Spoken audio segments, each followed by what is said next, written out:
I mentioned earlier that the relationship between cause and effect is a myth when discussing the topic of action. Did you fully understand that part? I think I do. Broken glass is the effect.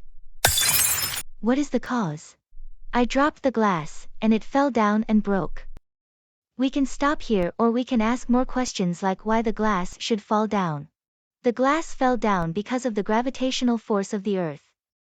So what if it falls down? Why should the glass break? It is the nature of the glass to break if it hits a hard surface. If we keep asking why for each of the effects, we will meet a dead end. We can find answers to the question, why, for only a few levels. It is impossible to arrive at an answer if we keep questioning what caused the cause because relationship between cause and effect is a myth. Is my understanding correct? Yes, absolutely. We tend to stop questioning at a certain point, and if we do attempt to go further, we end up with the Big Bang as the first cause. Nobody knows what caused the Big Bang. We are content with questioning a few levels since it satisfies our day-to-day needs. What you may not know is that the concept of cause and effect appears to work for a few levels just to convince us that the universe is not an illusion. It makes everything in the real world seem to happen for a reason. What happened? I dropped the glass, and this elephant appeared. However, if we observe inconsistencies, we will not assume that we are the cause.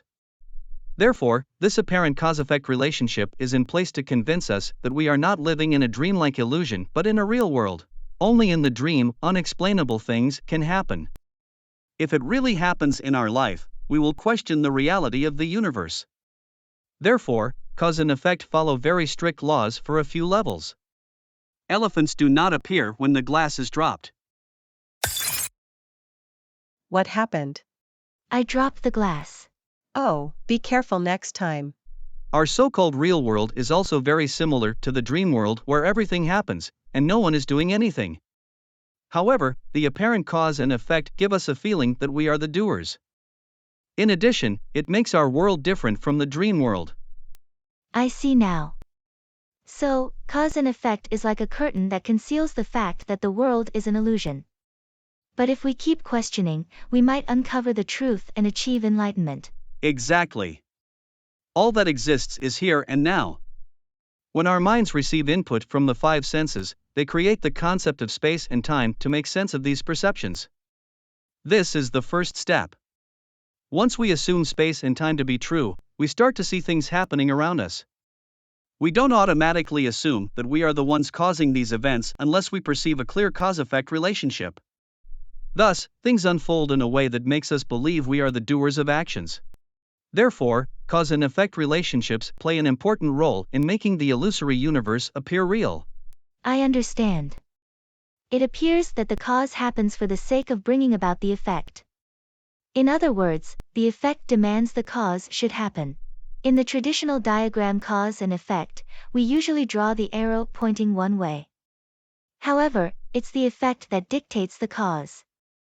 For the glass to break, it must fall out of my hand. The so-called effect determines the cause. Yes, you've got it. The present moment is the only reality. You are watching this. That is the only reality. For you to watch now, this video needs to have been produced, hardware and software should precede that. And all such events from the start of the creation should have happened in specific sequence. It appears that the entire universe has conspired to enable you to watch this now. Are you suggesting that everything is predetermined? No. I am not saying that. All I am saying is that there is absolutely no relationship between the cause and effect. Conventionally, people view it as if the effect is the result of the cause. By saying that the entire universe has worked hard to bring you the present moment, I am pointing out that there is another way of looking at it. Since the past exists only in our minds, we can look at it whatever way we want. This is scientifically proved by Julian Barber. Since time exists only in our minds, there can be no relationship between cause and effect. Okay, I got the point. It is comforting to know that cause and effect appear to be related just to make us believe that we are the doer. Most people think that soft landing on the moon has happened due to repeated attempts and perfected technology. For them, it's hard to believe that everything is just happening, and no one is actually doing anything. The illusory universe convincingly appears real to them. The beauty of the universe lies in the fact that on the surface level, cause and effect follow strict rules. For example, in 1998, the Mars Climate Orbiter from NASA crash-landed on Mars.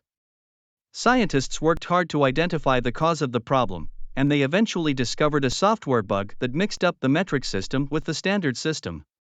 While there may be answers for why the metric system differs from the standard system, these details are irrelevant to the problem at hand. Therefore, the cause and effect analysis need not go any further. The existence of a clear cause and effect relationship at the surface level serves two purposes.